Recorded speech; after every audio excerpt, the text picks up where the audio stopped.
Komið þið sæl og verið velkomin í föstudagsþáttu N4.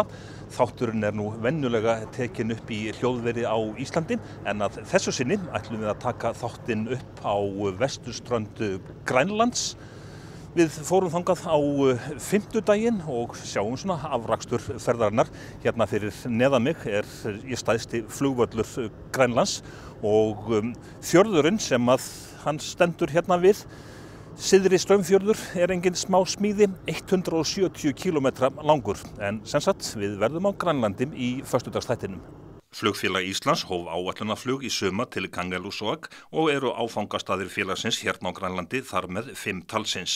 En 4 slóst í för á fimmtudaginn til Kangerlussuaq og við sýnum ykkur afraksturinn í þættinum. Flugfélagið notar bombardírvélar en flogið 2 daga í viku. Í Kangerlussuaq stærsti flugvöllur Grænlands. Hann var byggður af Bandaríkjamönnum þegar síðari heimsstyrjöldin geisaði. Hérna búa rétt 500 manns og atvinnulífið snýst meira og minna að sinna flugvellinum og ferðamennska fer ört vaxandi. Svæðið kringum Kangerlussuaq kjörlendi nokkuð fjölbreytt dýralífs. Hérna má sjá sauðnaut, hreindýr og jafnvel fálka og norðurljósin sér fólk alveg örugglega. Með í ferðinni var Elísa Reid forsetafrú, við ræðum við hana á eftir. Einnig eiganda fyrirtækis sem sérhæfir sig í gönguferðum á Grænlandi. Talsfólk Flugfélags Íslands segir okkur frá ferðamennskunni á Grænlandi og við ræðum einnig við sannan Grænlandsvin. En við skulum ekki bíða boðana. Í flugstöðinni fengu börnin í þorpinu taflsett að gjöf, íslenska landsliðsbúningin í fótbolta og ýmislegt annað og auðvitað var slegið upp hraðskákmóti. Hrafn, þessi ferð núna í dag, þetta ekki fyrsta ferðið þín til Grænlands? Nei, það alltaf nýr og nýr hápunktur og allar ferðirnar ógleymanlegar þó séu orðnar margar, en þessi dagur hér í Kangerlussuaq svo sannarlega einstakur, gaman að koma og nema land í nýjum bæ. Við höfum ekki verið með skákviðburð hér áður, en hérna greinilega mjög frjór jarðvegur. Og þú fórst ekki bara hérna í flugstöðun og afhendir töfl, þú fórst líka svolítið bæinn eða þorpið? Já, við höfum verið að undirbúa þessa ferð ásamt heimamönnum lengi og við heimsóttum leikskólann og hittum þar dásamleg börn og starfsfólk sem að börnin sungu fyrir okkur í upphafi með þessum undurfallegu grænlensku lög. Svo gáfum við þeim töfl og við gáfum þeim mikið af leikföngum og líka óskaplega fínum prjónafatnaði. Það svo mikið af góðum konum, ég held að séu nánast eingöngu konur, bæði í prjónahópi í Gerðubergi í Reykjavík og Rauða krossinum, sem að hittast vikulega og hafa verið að leggja lið í fatasöfnun hróksins í þá barna og ungmenna á Grænlandi, og það var virkilega gaman að geta fært forstöðukonunni á leikskólanum mikið af þessum gersemum sem að munum koma sér vel núna þegar vetur fer að ganga í garð þar. Svo heimsótti ég líka unglingaheimili sem að hér í Kangerlussuaq. Það kannski fyrir þau ungmenni á Grænlandi sem að hafa lent í hvað erfiðastri lífsreynslu af öllum toga. Þau eru allstaðar af Grænlandi og eru sem sagt 10 á þessu heimili. Starfsmenn hafðu svona efasemdir það fyrirfram að hvernig okkur tækist að ná til þeirra, en þetta var í einu orði sagt alveg stórkostleg heimsókn og krakkarnir voru fljótir að byrja að brosa og vera með. Við sjálfsögðu dressuðum þau líka upp í íslensku landsliðsbúningunum eins og krakkarna á flugstöðinni. Og svo var bara telt og þarna var einmitt einn strákur sem hafði lært að tefla hjá okkur í Tasiilaq, sem hinum megin við jökulinn á Ammassalik-svæðinu. Hann sýndi ákaflega góða takta og mun leiða skákstarfið á þessu heimili í framtíðinni. Starfsmennirnir líka mjög áhugasamir og í þeirra hópi fann ég bara fína skákmenn. Þannig að ég held að þetta verði mjög holl og skemmtileg viðbót við félagslífið á þessu heimili sem að kom mjög við hjarta mitt að heimsækja. Hvernig stóð á því í upphafi að skákfélagið fór út á þessa braut að gefa töfl til Grænlands? Já, þetta byrjaði nú bara eins og svo margt skemmtilegt í eintómu bríaríi. Hrókurinn hafði árið 2003 heimsótt öll sveitarfélög á Íslandi, alla grunnskóla á Íslandi. Einhvern veginn laust því niður í höfuðið á mér yfir óvenjulega góðan kaffibolla hvað ég vissi skák á Grænlandi. Komst að því að það var ekkert sem ég vissi, en það hafði ég aldrei komið þangað og vissi sára lítið þessa nágranna okkar. En svo komumst við að því að skák var bara óþekkt á Grænlandi og við ákváðum að bæta á því og slá upp alþjóðlegu móti. Gerðum það í Qaqortoq á Suður-Grænlandi 2003. Mjög stórt alþjóðlegt mót, það komu 60-70 manns á okkar vegum. Flugfélag Íslands stóð að þessu ásamt okkur þá. Þannig að við höfum verið að vinna með þeim að þessu frá upphafi.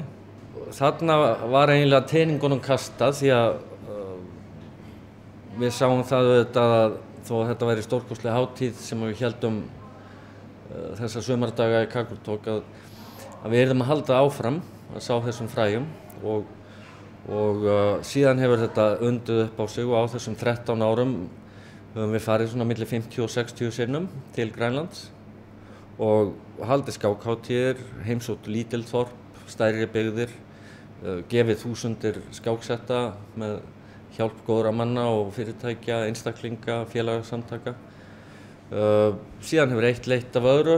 Okkur barst kall frá Scoresbysundi, þar sem er einangraðasti bær á Grænlandi, sem við höfum heimsótt alla páska núna í 11 ár. Ittoqqortomi heitir það. Þar vantaði svolítið af fötum á krakkana, það var fyrir 2 árum. Við ákváðum að ráðast í örlítið verkefni og senda svolítið af fötum þangað.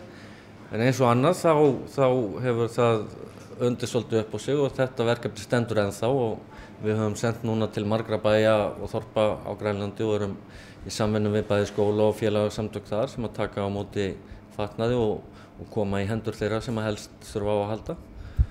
Þannig að þetta sem upphaflega átt að verða eitt skákmót hefur fætt af sér ótalmargt fleira, en fyrst og fremst kannski auðgað líf okkar sem að tökum þátt í þessu því að ég vona að okkur hafi tekist að gefa eitthvað á Grænlandi en við höfum fengið það svo margfalt tilbaka því að eins og þið hafi fengið að kynnast þá er þetta stórkostlegt land og yndislegt fólk sem að það byggir og mikil forréttindi fyrir okkur Íslendinga að eiga slíka granna.